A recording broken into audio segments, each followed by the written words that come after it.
கேள்வி எண் 1. சித்தாளு எனும் கவிதையை எழுதியவர் யார்? நாகூர் ரூமி.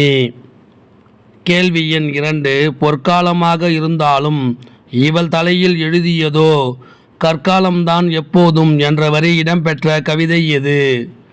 சித்தாளு.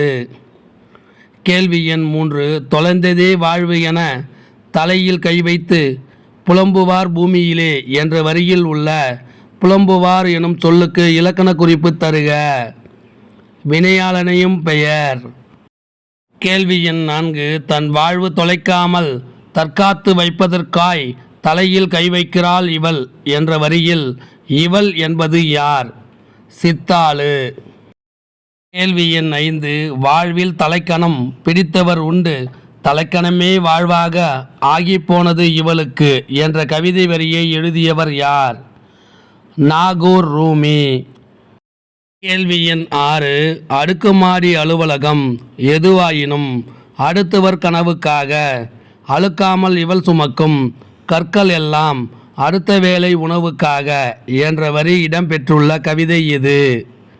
சித்தாளு. கேள்வி எண் 7. செத்தாலும் சிறிதளவே சலனங்கள் ஏற்படுத்தும் என்ற கவிதை வரி எதை குறிப்பிடுகிறது? சித்தாளின் மரணம். கேள்வி எண் 8. சித்தாளின் மனசுமைகள் செங்கற்கள் அறியாது என்ற வரியில் உள்ள செங்கற்கள் எனும் சொல்லின் இலக்கண குறிப்பு யாது? பண்புத்தொகை. கேள்வி எண் 9. இவள் தலையில் எழுதியதோ கற்காலம்தான் எப்போதும் என்ற வரியில் உள்ள கற்காலம் எனும் சொல்லுக்கு இலக்கண குறிப்பு தருக. இரு பெயரட்டு பண்புத்தொகை. கேள்வி எண் 10. புலம்புவார் என்னும் சொல்லுக்கு பகுபத உறுப்பிலக்கணம் தருக.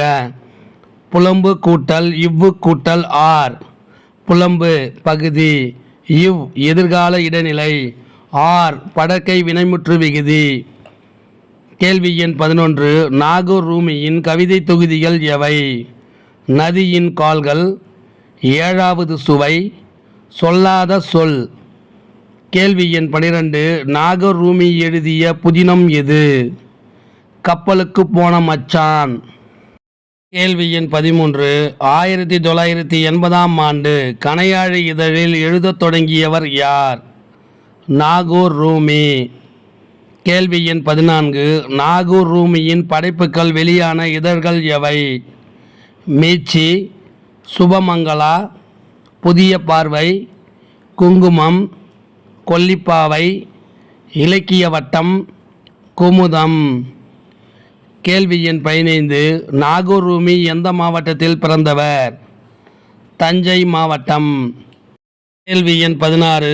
நாகூர் ரூமியின் இயற்பெயர் யாது? முகமது ரக்பி. கேள்வி எண் 17. தொழிலாளர்களின் மனச்சுமையை அறியாதது எது? செங்கற்கள். கேள்வி எண் 18. தன் வாழ்வு தொலைக்காமல் காக்க தலையில் கை வைப்பவர் யார்? சித்தாளு. கேள்வி எண் 19. சித்தாளின் மனசுமைகள் செங்கற்கள் அறியாது என குறிப்பிடும் கவிஞர் யார்? நாகூர் ரூமி. கேள்வி எண் 20. நாகூர் ரூமி படைப்புகள் யாவை? மொழிபெயர்ப்பு கவிதைகள், சிறுகதை தொகுதிகள், கப்பலுக்கு போன மச்சான். கேள்வி எண் 21. நாகூர் ரூமி எவ்வகை தளங்களில் இயங்கி வருகிறார்? கவிதை, குறுநாவல், சிறுகதைகள், மொழிபெயர்ப்பு என பல தளங்களில் தொடர்ந்து இயங்கி வருகிறார். கேள்வி எண் 22. இவள் தலையில் எழுதியதோ கற்காலம்தான் எப்போதும் என்ற இவ்வடிகளில் கற்காலம் என்பது என்ன? தலையில் கல் சுமப்பது. கேள்வி எண் 23. தன் வாழ்வு தொலைக்காமல் தற்காத்து வைப்பதற்காய் என்ற தொடரில் உள்ள நயம் எது? மோனை நயம். கேள்வி எண் 24. வாழ்வில் தலைக்கணம், தலைக்கணமே வாழ்வு என்று நாகூர் ரூமி யாருடைய வாழ்வை குறித்து கூறுகிறார்? வாழ்வில் தலைக்கணம் பிடித்தவர் இடையில் ஏழ்மை காரணமாகி தலையில் கல் சுமந்து தலைக்கணமாகவே வாழ்கிறாள் சித்தாள் என்று கவிஞர் குறிப்பிடுகிறார். இந்த வினாவிடை உங்களுக்கு பிடிச்சிருந்தா சின்னதாக ஒரு லைக் பண்ண மறக்காதீங்க. தேங்க்யூ.